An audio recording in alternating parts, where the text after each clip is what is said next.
Un après-midi, lorsque j'avais environ 7 ou 8 ans, je m'ennuyais beaucoup, et mon esprit, comme souvent, divaguait, poussant mon corps à errer dans la maison. Doucement, je m'approchais de l'imposante et hétéroclite bibliothèque de mes parents. Parmi tout ce qui s'y était accumulé au fil des ans, ce livre trônait discrètement dans un coin. Sa forme, ses lettres d'or, me poussèrent à l'ouvrir.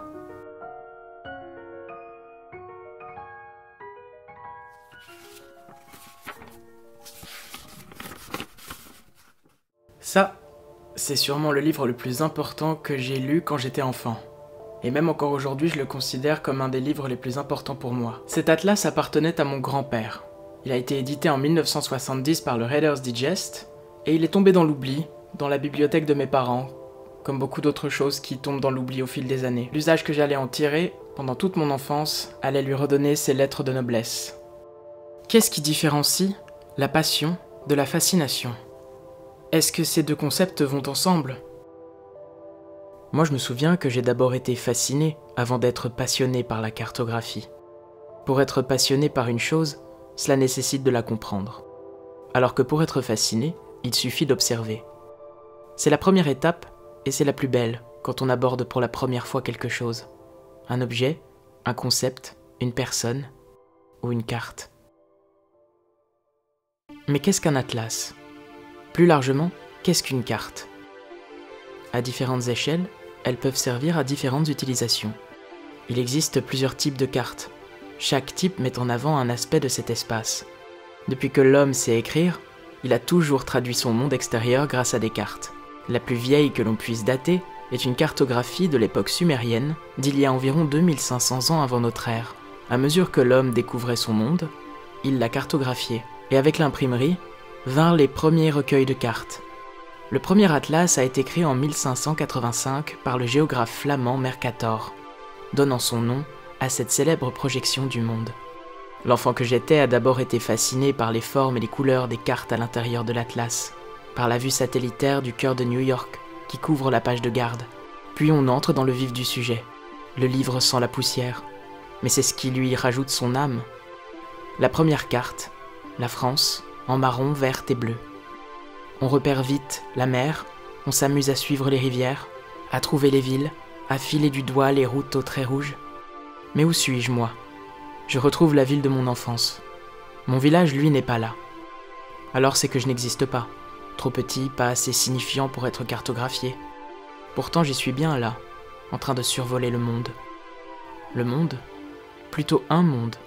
Déjà disparu, déjà ancien, la carte est trop vieille. Et puis on rêve, on se laisse emporter par les dessins. Je découvre des continents, des îles et des océans que je ne soupçonnais même pas. Mon monde s'élargit. Du petit univers de ma campagne, je découvre le monde, le vrai. L'Australie et ses grands déserts, l'Inde et ses fleuves, l'Amérique du Sud et sa forêt. J'assimile ces noms qui me font tant rêver encore aujourd'hui. Null Arbor, Uttar Pradesh, les Fidji, Montevideo, le Texas, le Saskatchewan, Niagara, El Fayoum, Vladivostok, Yokohama. Je me suis mise à rêver du monde, à suivre le cours des rivières, à essayer de comprendre la géographie et le climat des pays. Quand on tient un atlas dans ses mains, c'est le monde entier qu'il contient. Le monde tient dans un livre. C'est vrai et faux en même temps. Et ce qui est sûr, c'est qu'un atlas, c'est une clé de compréhension universelle du monde qui nous entoure. Cet atlas ouvrit mon appétit, mais je me sentais frustré. Il n'y avait pas assez de détails. J'en voulais plus. Je voulais tout voir, tout connaître sur ce monde dont je faisais évidemment partie, mais qui me semblait si lointain. Je me suis mise à chercher d'autres cartes, partout. Et je me rendis compte que le monde qui m'entourait en regorgeait, sans que je ne l'aie vraiment remarqué jusqu'à présent. Des dessins auxquels je n'avais jamais prêté aucune piètre attention. Sur le calendrier des pompiers accroché au frigo, la France et ses départements. Dans mon agenda d'écolier, un mini-atlas à la fin. Dans la voiture de mon père, des dizaines de vieilles cartes routières. Je passais des heures à les étudier. La Suisse, la France, la Belgique. Chaque rivière, chaque agglomération, chaque autoroute me fascinait. J'apprenais, j'assimilais, je retenais. C'était comme voyager depuis sa chambre. J'imaginais chaque lieu, chaque détail. Et puis ça ne m'a plus suffi. Je devais faire plus que regarder. Je devais rentrer dans les cartes. À la manière d'un moine scribe, je me suis mise à les recopier. J'attachais ensemble des feuilles A4 que je collais avec de la glu. Je pris mon fidèle atlas et mes cartes routières et je recopiais. En plus grand, en plus approximatif, en plus coloré. J'avais trouvé ma manière à moi de m'approprier le monde, d'apprendre le monde, de le décoder. La fascination laissait place à la passion. Du haut de mes 9 ans, je me prenais pour Magellan. Chaque carte copiée était une nouvelle exploration d'une contrée jusque-là inconnue pour moi, un nouveau voyage imaginaire. Peu importaient les échelles, les mathématiques, la géographie physique, seule comptait pour moi la découverte, l'émotion d'un toponyme résonnant en moi. Le mystère régnait sur ces lieux que je n'avais jamais vus, même en photo, mais que je devinais par les cartes. Je pouvais aller partout.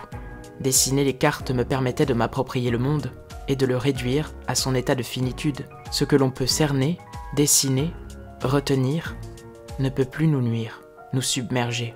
Depuis mon petit village, j'avais maintenant un grand pouvoir. Je pouvais connaître le monde entier, connaître le monde de façon intime, par le prisme de mon propre imaginaire fantaisiste.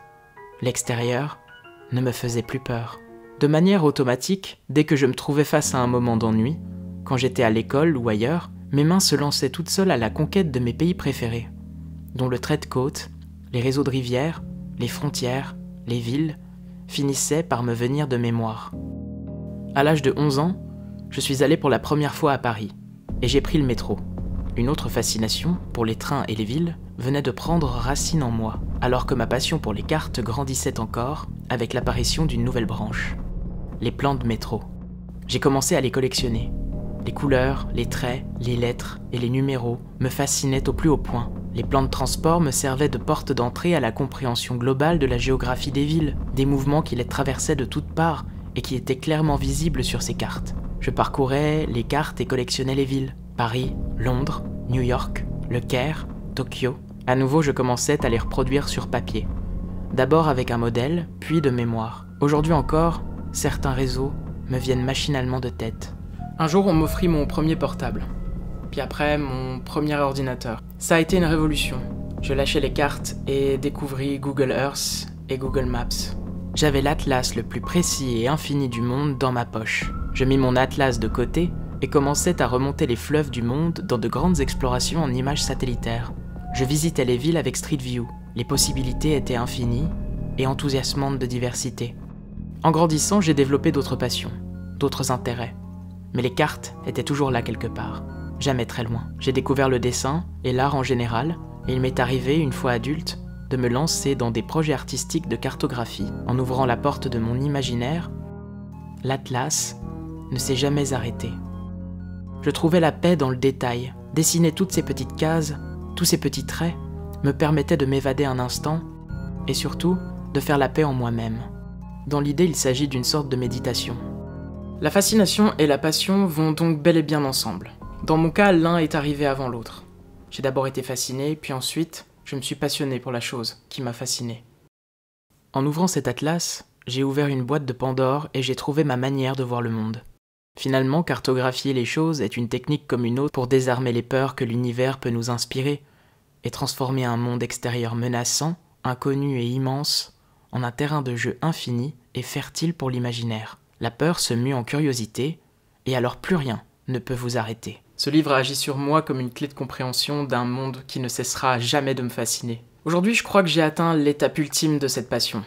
Les cartes et les atlas, Google Maps et les plans de métro ne me suffisent plus. J'ai envie de voir, de tout voir.